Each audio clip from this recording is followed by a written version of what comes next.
Assalamualaikum warahmatullahi wabarakatuh. Halo semuanya. Perkenalkan, saya Kevin Ardiansa dari Prodi Ilmu Komunikasi kelas 22A Universitas Muhammadiyah Cirebon. Di sini saya akan menjelaskan tentang materi monitoring dan evaluasi program komunikasi. Inilah materinya. A few moments later. Monitoring dan evaluasi program komunikasi. A. Konsep dasar monitoring dan evaluasi. Pengertian monitoring dan evaluasi. Monitoring merupakan aktivitas yang dilakukan pimpinan untuk melihat, memantau jalannya organisasi selama kegiatan berlangsung, menilai ketercapaian tujuan, serta melihat faktor pendukung dan penghambat pelaksanaan program. Kemudian evaluasi adalah proses mengidentifikasi masalah, mengumpulkan data, menganalisis data, menyimpulkan yang telah dicapai, menginterpretasikan hasil menjadi rumusan kebijakan, dan menyajikan informasi rekomendasi untuk pembuatan keputusan berdasarkan aspek kebenaran hasil evaluasi. Monitoring dan evaluasi ini merupakan kegiatan yang penting untuk dilakukan. Kegiatan ini dapat membantu memastikan bahwa program berjalan sesuai dengan rencana, mencapai tujuan yang telah ditetapkan, dan memberikan dampak positif bagi sasaran program. Dengan melakukan monitoring dan evaluasi secara sistematis, organisasi atau lembaga dapat meningkatkan peluang keberhasilan program yang mereka jalankan. Kemudian ada perbedaan monitoring dan evaluasi. Monitoring dilakukan pada saat program masih berjalan, sedangkan evaluasi dapat dilakukan ketika program masih berjalan ataupun program itu sudah selesai. Evaluasi dilaksanakan untuk memperoleh fakta atau kebenaran dari suatu program berdasarkan dampaknya, sedangkan monitoring hanya melihat keterlaksanaan program, faktor pendukung, dan penghambatnya. Prinsip monitoring dan evaluasi. Pada pelaksanaannya, monitoring dan evaluasi harus dilakukan dengan prinsip berikut ini. Yang pertama ada berorientasi pada tujuan. Monitoring dan evaluasi mengacu pada tujuan yang ingin dicapai. Hasil monitoring dan evaluasi dipergunakan sebagai bahan untuk perbaikan atau peningkatan program pada evaluasi formatif dan membuat justifikasi dan akuntabilitas pada evaluasi sumatif. Yang kedua ada mengacu pada kriteria keberhasilan. Monitoring dan evaluasi mengacu pada kriteria keberhasilan program yang telah ditetapkan sebelumnya. Penentuan kriteria keberhasilan ini dilakukan antara para evaluator, para sponsor, pelaksana program, pimpinan dan staf, para pemakai lulusan, konsumen, dan lembaga yang berkaitan. Yang ketiga ada mengacu pada asas manfaat. Monitoring dan evaluasi sudah seharusnya dilaksanakan dengan manfaat yang jelas, berupa saran, masukan, atau rekomendasi untuk perbaikan program yang dimonitoring dan evaluasi atau program sejenis pada masa mendatang. Yang terakhir ada dilakukan secara objektif. Petugas monitoring dan evaluasi dari pihak eksternal seharusnya bersifat independen, yaitu bebas dari pengaruh pihak pelaksana program. Petugas monitoring dan evaluasi internal harus bertindak objektif, yang melaporkan temuannya dengan apa adanya. B. Model evaluasi, standar keberhasilan.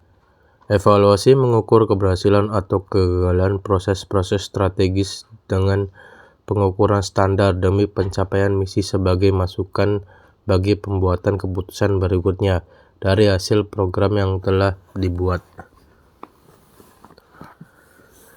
Berikut ada 3 model evaluasi. Yang pertama ada pengukuran sosial media. Penggunaan sosial media untuk mengomunikasikan suatu produk semakin menjadi tren. Tidak dapat dipungkiri bahwa strategi pemasaran melalui sosial media akan terus berkembang. Hal ini tentunya membuka peluang pemasaran melalui sosial media sebagai salah satu bahan kajian dalam komunikasi pemasaran.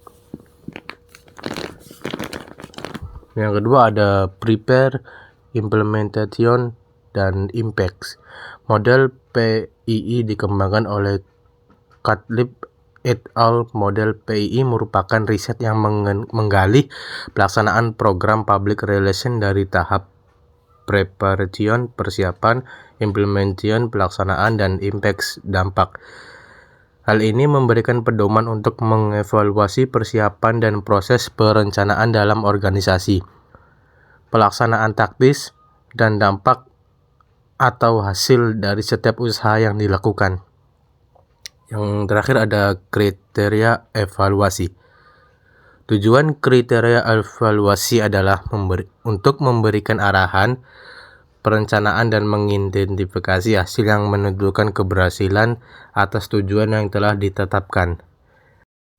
Selanjutnya ada 4 kelompok pengembangan. Yang pertama ada pendekatan preordinate. Pendekatan preordinate memiliki 2 karakteristik. Pertama, ditetapkan sebelum pelaksanaan evaluasi. Kriteria ini bersifat mengikat karena ditetapkan sebelum evaluator turun ke lapangan. Kedua, kriteria yang dikembangkan bersumber pada standar tertentu, seperti pada pandangan teoretis atau kumpulan tradisi yang sudah dianggap baik. Yang kedua ada pendekatan fidelity. Pendekatan fidelity pada dasarnya ada kesamaan prinsip dengan preordinate, yakni kriteria yang dikembangkan sebelum evaluator turun ke lapangan untuk mengumpulkan data. Perbedaan prinsipil pada keduanya yaitu pada hakikat evaluasi yang digunakan. Pendekatan fidelity tidak menggunakan kriteria yang bersifat umum, universal, sebagaimana tuntutan pendekatan preordinate. Yang ketiga ada pendekatan gabungan mutual adaptif. Pendekatan mutual adaptif merupakan perpaduan antara pendekatan preordinate, fidelity, dan proses. Kriteria yang dikembangkan dari karakteristik program dari luar, seperti berdasarkan pandangan secara teori dari para pelaksana dan pemakai program. Yang terakhir ada pendekatan proses. Pendekatan ini mengembangkan kriteria selama proses evaluasi berlangsung. Kriteria diperoleh melalui wawancara, observasi, atau studi dokumentasi. Pendekatan ini berhubungan dengan aplikasi pendekatan kualitatif. Karakteristik yang menonjol dari pendekatan ini merupakan kriteria yang dipergunakan selama evaluator di lapangan. Pendekatan ini terikat dengan masalah yang dihadapi oleh para pelaksana program di lapangan. Selanjutnya ada aplikasi konsep evaluasi program komunikasi. Arti penting evaluasi program komunikasi. Evaluasi program komunikasi atau kehumasan dengan 2 alasan berikut. Yang pertama, dapat mempertahankan program kehumasan dan keberadaan bagian humas dalam perusahaan dengan menunjukkan nilai program humas bagi perusahaan. Yang kedua, adanya tuntutan manajemen perusahaan terhadap setiap bagian dalam perusahaan agar setiap pengeluaran sumber daya pada bidang apapun harus dapat dipertanggungjawabkan. Evaluasi program komunikasi atau kehumasan merupakan langkah penting untuk mengukur aktivitas dan efisiensi program yang telah dijalankan. Evaluasi ini membantu perusahaan untuk memahami apa yang berhasil dan apa yang tidak dalam programnya, sehingga dapat melakukan perbaikan dan peningkatan di masa depan. Kemudian ada jenis evaluasi program komunikasi. Yang pertama ada proses evaluation. Berkaitan dengan usaha untuk mengetahui program humas yang telah dikelola dengan baik, berkesinambungan, dan efektif dalam suatu kurun waktu. Yang kedua ada outcome evaluation. Ini berkaitan dengan usaha untuk mengetahui dampak dan hasil yang ditimbulkan oleh program humas yang telah dijalankan organisasi. Selanjutnya ada proses dan tahap evaluasi program komunikasi. Grundig dan Hood tahun 1982 mendeskripsikan 5 langkah tindakan yang harus dilakukan dalam evaluasi. Yang pertama ada specific objective. Ini membuat rumusan tujuan program spesifik dan dapat diukur. Measures the objective. Melakukan pengukuran yang sudah dicapai dari program yang sudah dijalankan atas jabaran objektif atau tujuan. Yang ketiga ada collect and analyze data. Melakukan pengumpulan data dan mengukur efek yang dihasilkan sampel terpilih pada publik sasaran yang telah ditetapkan. Yang keempat ada report the result to decision maker. Menulis laporan tentang hasil program kepada pengambilan keputusan. Yang terakhir ada appeal the result to decisions. Setiap hasil program harus diterapkan pada pengambilan keputusan. Selanjutnya ada tingkat dan langkah evaluasi. Cutlip, Center, dan Broom tahun 1998 menggambarkan tingkatan dan langkah evaluasi program komunikasi yaitu sebagai berikut. A. Preparation Evaluation. Yang pertama ada menilai kecukupan informasi yang digunakan sebagai dasar perencanaan program. Yang kedua ada melihat organisasi dan ketepatan strategi, taktik program, dan pesan. Evaluasi ketetapan pesan melalui analisis isi terhadap pesan yang disampaikan, seperti pidato, presentasi, isi surat kabar. Yang ketiga ada menilai kualitas pesan dan unsur presentasi program lainnya. Yang keempat ada kualitas penyajian. Prepare evaluasi ini bertujuan untuk mengukur dan mengevaluasi hasil riset yang telah dilakukan. B. Implementation evaluasi. Yang pertama, menghitung yang sudah dilakukan oleh komunikator dalam implementasi program. Yang kedua, penghitungan jumlah pesan yang telah terkirim dan terdistribusikan. Yang ketiga, menghitung jumlah pesan yang muncul di media. Yang keempat, menghitung jumlah pesan yang tertepat pesan. Yang kelima, menentukan jumlah orang yang mengikuti pesan.